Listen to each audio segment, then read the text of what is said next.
Welcome to Jones-Blair Paint, a case for data-driven decision-making. To be prepared for this lecture and case, you'll want to have these things ready. So read the case beforehand so you're familiar with what's going on. Have the case PDF file open so you can refer to it during the lecture. Have a calculator ready so you can follow along. Pause to find references in the case, such as the exhibits, the charts, different information on different pages, etc.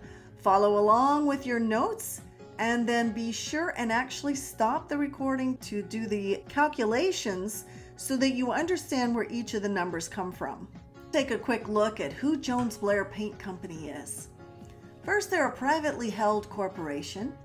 They're in the trade paint and allied products industry, and their marketing goals are basically to increase sales and deepening and widening their market. Before we dive into the case, let's see how you feel about the different vice president recommendations. As marketers, we like to use our gut instinct.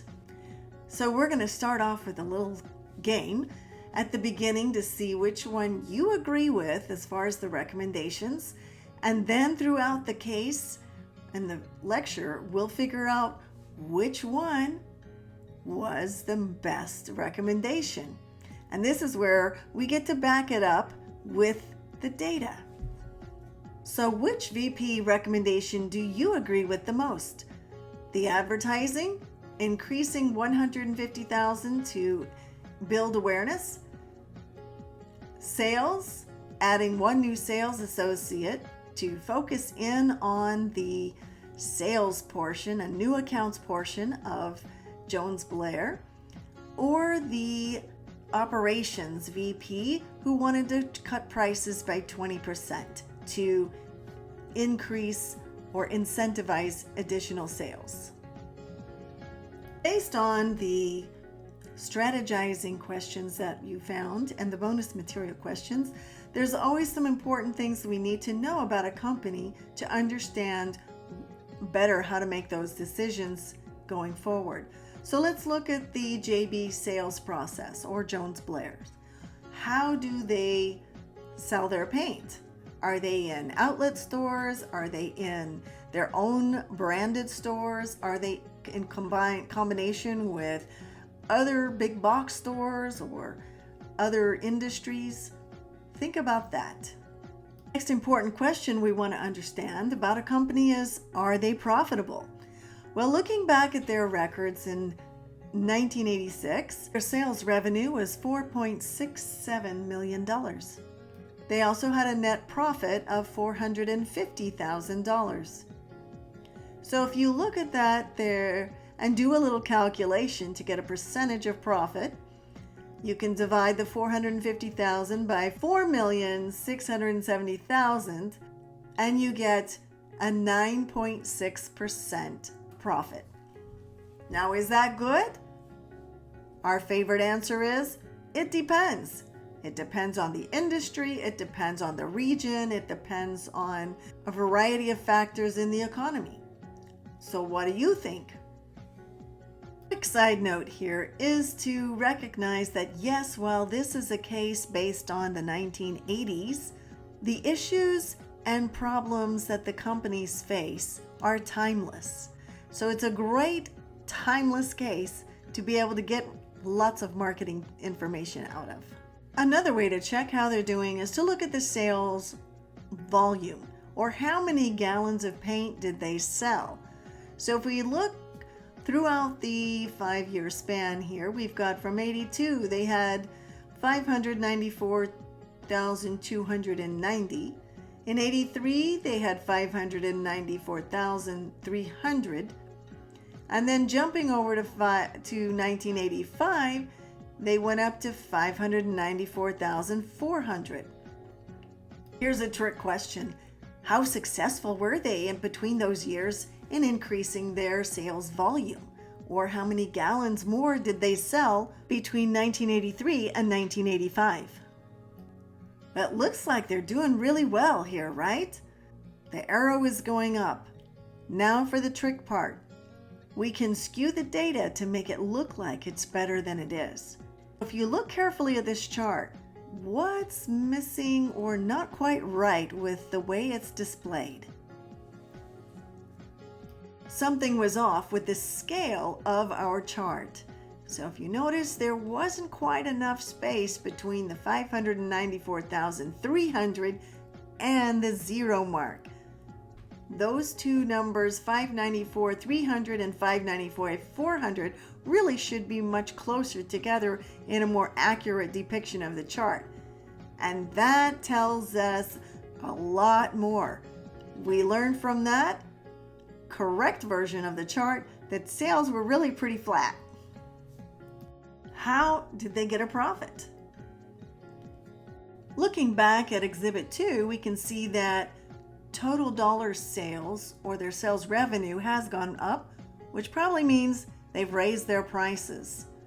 Learn from that their sales revenue is up, their prices are up, and their volume of gallons sold is pretty flat. So the profit is coming from the sales revenue and the prices. The company, their goal was to deepen and widen their market, which means they might have to look at some additional segments to market to. For them to increase volume, they might want to look at a couple of different segments, both a customer segment and a location segment. Learn from the trade sales purchase patterns that we have three kinds of customers typically buying Jones Blair paint. One category is the do-it-yourselfers, or DIY. The second category is professional painters. And the third category are contractors.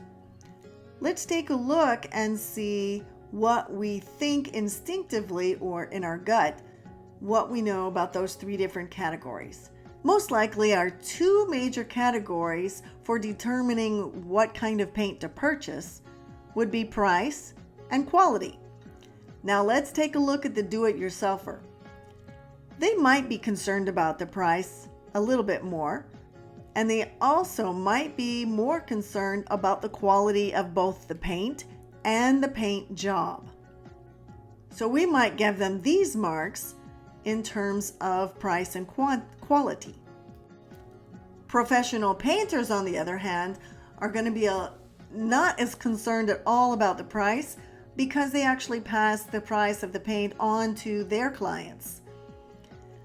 The quality, however, is basically their reputation. How good of a job they do painting determines whether they get referrals or called again. Also, the higher quality the paint, the easier it is to use with their machinery. Contractors, on the other hand, they want the lowest price that they can get because they have to buy it up front, and they're really not concerned about the quality at all because they're just slapping that paint on the house so they can get it done and turned around so that the new owners can come in and do their custom paint job anyway. Looking at this table, who do you think is the best customer segment? Well, remembering that Jones Blair is a premium quality paint, the contractor who doesn't care about quality and wants the lowest price probably isn't even in our customer segmentation very much at all. So we're just going to kick them out of the whole mix. Now, looking at the chart again, between the do-it-yourselfers and the professional painters, which one do you think is the most likely candidate? Well, we actually need some more information to be able to determine that. We need to know a little bit more about the group or the mix of the DIYers and the professional painters within the area that JB or Jones Blair services. They are a regional paint company. They're located in 4 states: New Mexico, Texas, Oklahoma, and Louisiana. They're in 50 counties. Now, 2 of those counties are where their urban area is, or the Dallas-Fort Worth area. But the rest of the 48 counties are all rural. As a result, we will expect to find different combinations of the 2 customer segments in the rural setting versus the urban setting. Join me now in part 2, where we'll talk more in depth about the location segments and how we go about calculating those in more detail.